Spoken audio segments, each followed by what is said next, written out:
अस्सलाम वालेकुम जेमिनाइज, मैं हारिस अज़मी प्रोफेशनल एस्ट्रोलॉजर आपकी खिदमत में हाज़िर हूँ इस हफ्ते की एस्ट्रोलॉजिकल रिसर्चेज लेकर। जेमिनाइज ये वीक 4 अप्रैल से शुरू होकर सो ऑन 7 दिनों के लिए चलेगा, 10 या 11 अप्रैल तक। आपका रूलिंग प्लैनेट 4 अप्रैल को आपके 10th एंगल से निकलकर एक नए एंगल पर चला जाएगा, 11th एंगल में इंटर हो जाएगा। ये इसकी टेक्निकल न्यूज़ थी, इसको ज़्यादा एलैबोरेट नहीं करूँगा क्योंकि ये सिर्फ प्रोफेशनल्स के लिए थी। अब इसे सादा लफ्ज़ों में समझाता हूँ। इसके जर्नल एडवांटेजेस ये हैं कि माइंड को एक नए तर्ज की मैच्योरिटी एंड नए तर्ज का डिसिप्लिन मिलेगा। मरकरी जब भी अच्छे एंगल पर आता है हमेशा ही ये चीज़ें देता है, कंसंट्रेशन, कुव्वत हाफ़ज़ा, अंदाज़े गुफ्तगू, पब्लिक इमेज, एग्जामिनेशन, सीखने का अमल, सिखाने का अमल, माइंड तेज़ होने से जितने भी रिलेटेड काम है वो सब आपको मुयस्सर आ जाएंगे। तो इस दफ़ा क्या इसमें फिर क्या खबर है, मैं 18 साल से अगर एस्ट्रोलॉजी कर रहा हूँ तो 18 साल में हर दफ़ा यही खबर दूँ? हकीकत ये नहीं है। हकीकत ये है कि ये सब चीज़ें जनरल एडवांटेज है, ये सभी को मिल जाती हैं, चाहे वो जेमिनाई हो या कोई और हो। सभी को जब भी मरकरी फ्रेंडली एंगल पर होगा ये 4 चीज़ें मिलेंगी, माइंड स्किल्स, कंसंट्रेशन, कुव्वत हाफ़ज़ा, पब्लिक इमेज, एंड उसके इवज़ जो वो दीगर काम करें, प्लान कर लें, एग्ज़ाम दे लें, राइटिंग कर लें, क्रिएटिव काम कर लें, ये सब फिर उसके सब एडवांटेजेस हैं। ये तो हो गया। मामला क्या है कि when your mind on your peak, जब बेहतरीन और मैक्सिमम परफॉर्मेंसेस पर है, तो जो दीगर प्लैनेट्स अपनी अपनी जगह काम कर रहे होते हैं उनकी परफॉर्मेंसेस बढ़ जाती। मिसाल के तौर पर आपका सन आपके 11th एंगल में काम कर रहा है और मरकरी भी 11th एंगल में आ गया। So you are genius with high decision power. तो आप ब्रेव भी हो गए, जीनियस भी हो गए। पहले सिर्फ जीनियस थे और डरे डरे रहते थे, दोहरी सोचों में मुब्तला थे, करूं कि छोड़ूं। अब करेंगे भी और एक्यूरेसी भी होगी तो रिवॉर्ड हाई हो जाएगा। एक पहलू ये होगा। दूसरा पहलू, इसी एंगल पर वीनस भी है।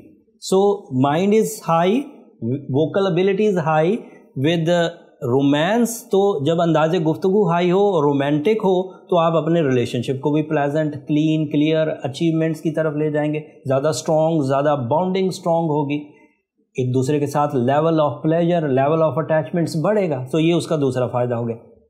अब सिर्फ माइंड इंक्रीज़ हुआ है और फ़ायदे देखिए। फिर तीसरा फ़ायदा, आप सिर्फ गेट टुगेदर्स नहीं कर रहे होंगे। जब आप दूसरे से मिल रहे होंगे तो अपना फ़ायदा भी कर रहे होंगे, दूसरे का फ़ायदा भी कर रहे होंगे, दूसरे को अच्छा मशवरा दे रहे होंगे और दूसरे से अच्छी बात सीख रहे होंगे। तो दोनों तरीके, exchange rule of mind abilities. फिर अगला फ़ायदा सुनिए, when your mind is accurate, decision power is accurate, relationship is establish, तो मार्स जो अपनी अच्छी पोजीशन पर है, आपकी फिजिकल स्टेमिना भी सही सिमत में यूज़ हो जाएगा। आप आएँ बाएँ शाएँ या टाइम किलिंग फैक्टर्स में नहीं जाएंगे। एंड इसका जो बिग एडवांटेज है, this is your ruling planet, so इससे स्पिरिचुअल साइड सेटिस्फैक्शंस की तरफ जाती। When you perform you feel इत्मीनान। इत्मीनान का मतलब ये है अपनी परफॉर्मेंसेस से आप खुद मुतमईन हो गए तो पा लिया आपने जो पाना था। एंड इसके अलावा दीगर एडवांटेजेस जैसे जुपिटर आपके 9th एंगल पर है, जो मरकरी के लिए बहुत सपोर्टिव होता है। जुपिटर के 9th एंगल पर होने से आपके जोश और जज्बे में इजाफा होता है, हायर एजुकेशनल परफॉर्मेंसेस इन्हांस होती हैं, ओवरसीज़ ट्रैवलिंग पॉसिबिलिटीज़ प्रोड्यूस होती हैं, ओवरसीज़ बैनुल-अक़वामी तालीमी काबिलियत, बैनुल-अक़वामी इदारों से कनेक्शंस, बैनुल-अक़वामी प्लान्स पर काम होता है, एक्सपोजर इंटरनेशनल हो जाता है। कहने का मतलब ये। And Saturn is also in 9th house which is so productive for property businesses, for type of investment, stock exchange, iron field, textile field, film industry, writing skills, law firms, ये सब flourish करेंगे। सो इतनी बेहतरी है जेमिनाइज के लिए 4 अप्रैल के बाद। अगर किसी जेमिनाई में छोटा प्लान भी है तो बढ़ेगा, एवरेज परफॉर्मेंसेज हैं तो इन्हांस होंगी, इजी एंड सिल्की पाथ मिलेंगे for material achievements, for non material achievements, even spiritual achievements. जब किसी बंदे का दिमाग काम करता है तो मैंने ये देखा है कि वो हक या राइट पाथ को फाइंड आउट कर पाता है अगर वो करना चाहे तो। अदरवाइज माइंड ही तो यूज़ करते हैं ये क्राइम्स वाले, ज़्यादा सिंसियर होके क्रिमिनल एक्टिविटीज़ जो करते हैं। अच्छा माइंड, बुरी सोच, वो माइंड की अच्छाई उस साइड पर ले जाते हैं। अच्छा माइंड, अच्छी सोच, अच्छे प्लान्स, वो माइंड को उस साइड पर ले जाते हैं। बट मरकरी का काम तो आपको mind skills, from the natures आपको प्रोड्यूस करना है। नेचर का मतलब क्या है कि हर वो चीज़ जो आसमान पर हो रही है वो कुदरत के अंडर है, हमारे अंडर नहीं, आपके क्रिएटर के अंडर है, इसलिए उसे नेचर कहते हैं। कुदरती चीज़ें, वो जो कुदरती चीज़ें हैं उनमें दिन का होना एक कुदरती अमल है। आप अपना बटन नहीं दबाते कि मेरे लिए दिन हो जाए, ना कोई 10 आदमी मिलकर सूरज को तुलू कर सकते हैं, ये खुद होगा और हम उसके साथ एडजस्ट होंगे। अगर आपका सोने को दिल कर रहा है तो आपको नींद छोड़नी पड़ेगी एंड उठ के आपको अपने काम पर, अपने बिजनेस पर जाना होगा। अगर आप अपने बिजनेस पर चले जाएंगे तो दैट मीन्स आप नेचर के पैरेलल हो गए एंड नेचर आपको बेनिफिट्स देने के लिए तैयार है। इसी तरह रात का हो जाना आपके ताकत में नहीं है लेकिन हो जाती है, एक सिस्टम है, उसे फितरत कहेंगे, और उस फितरत के साथ एडजस्ट होकर अगर हम सो जाएं तो हमें फितरत बेनिफिट देगी। अगर हम ना सोएं तो कोई कान से आके पकड़ के हमें सुला नहीं सकता, लेकिन पेनल्टी ज़रूर लगेगी। जब आप रात सोए हुए नहीं होंगे तो आपकी परफॉर्मेंसेस उन लोगों के बराबर कभी नहीं हो सकती जो रात रेस्ट करके अगले दिन काम पर गए। जो रात रेस्ट नहीं किया हो और अगले दिन काम पर गया, वो कल ज़रूर कुछ ना कुछ कम होगा। बड़ा स्ट्रांग आदमी होगा तो ज़रा सा कम होगा, लेकिन अगर थोड़ी सी एनर्जी है, कमज़ोर सा आदमी है, तो अगले दिन ऑफिस में सोएगा। और अगर कोई लगातार ऐसा करे तो उसके एज इम्पैक्ट्स उसका ऊपर तेज़ी से आने लगेंगे, उसका स्टमक ख़राब होने लगेगा, उसकी सेहत उसका साथ नहीं देगी, उसको मेंटली प्रेशर्स आने लगेंगे। सिर्फ क्या था कि वो रात में जागा करता था, दिन में सोया करता था। इसका मतलब जब भी कोई बंदा नेचर के एंटी जाएगा वो कुछ ना कुछ पेनल्टीज ज़रूर अर्न करेगा। सो इतनी तमहीद बांध कर बताना ये था कि नेचर की पल्स को समझा करें, टाइम की पल्स को समझा करें। जिस तरफ को टाइम अगर हमें लेकर जाए और हम उस तरफ को अपनी सलाहियतों के एवज ज़्यादा कैश करें तो ईजी होगा।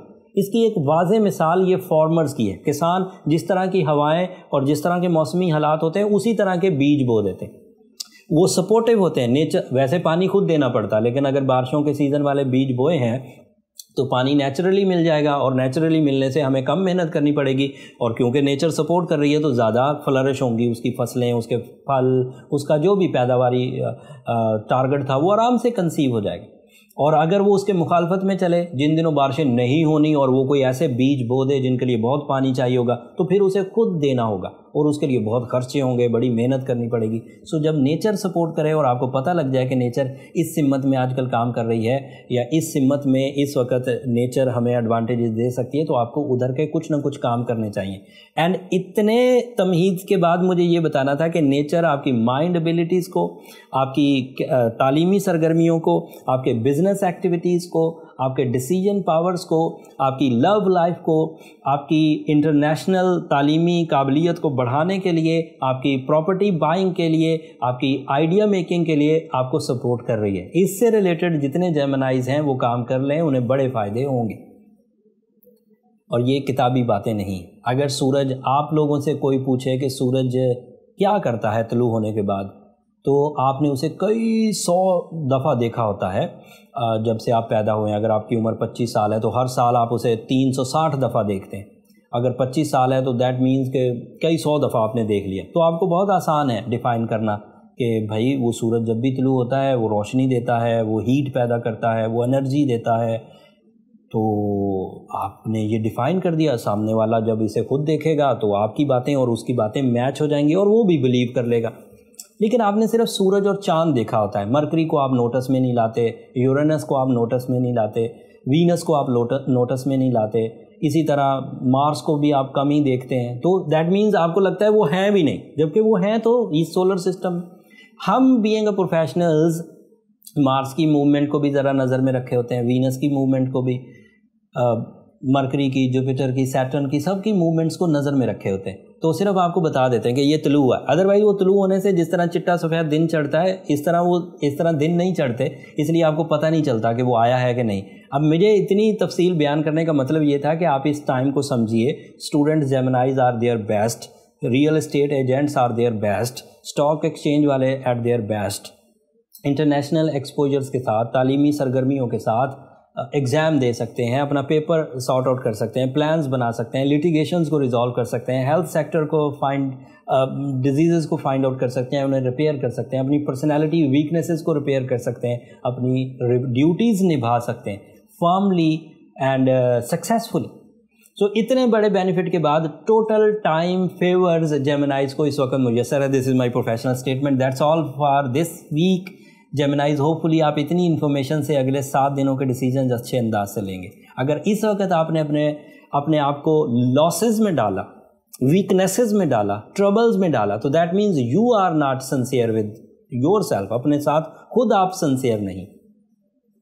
और अगर सब कुछ करने के बावजूद कामयाबी ना होती हो तो that means there is some sickness. Astrological sickness को फाइंड आउट करने के लिए जो डायग्नोसिस मेथड है वो बर्थ चार्ट कैलकुलेशंस हैं। बर्थ चार्ट कैलकुलेशंस अगर आपको कराना हो तो ये नंबर नीचे चलते रहते हैं, आप इन पर रब्ता करके अपनी बर्थ कैलकुलेशंस करवा सकते हैं। बट वो फ्री फोरम नहीं है जेमिनाइज। अब मैं काफ़ी अरसे से ये बात बताता हुआ आ रहा हूँ, होपफुली आप अंडरस्टैंड करेंगे। बर्थ चार्ट कैलकुलेशन से फाइंड आउट हो जाता है कि ट्रबल्स कहाँ से आ रही हैं, कौन सा एरिया ज़्यादा वीक है और उसे किस तरह रिपेयर किया जा सकता है। एंड उसके लिए date, time and place of birth चाहिए होता है, उससे ये चीज़ें पता चल जाती हैं। अगले हफ्ते मज़ीद एस्ट्रोलॉजिकल चेंजेस आएंगी और उन चेंजेस का आपकी ज़ात पर, मामलात पर, रिलेशंस पर क्या असर पड़ेगा वो तफसील अगले हफ्ते बयान करूँगा। तब तक के लिए इजाज़त दीजिए। जाते जाते अब मेरी 2 दरख्वास्तें जेमिनाइज हमेशा की तरह, चैनल को ज़रूर सब्सक्राइब करिएगा। आपकी सब्सक्रिप्शन हमारी हौसला अफजाई की वजह है। एंड दुआ में ज़रूर याद रखिएगा, आपकी दुआएं न सिर्फ हमारे लिए इस दुनिया का बल्कि आखिरत का सबसे कीमती सरमाया। अगले हफ्ते तक के लिए अल्लाह ने के बाद।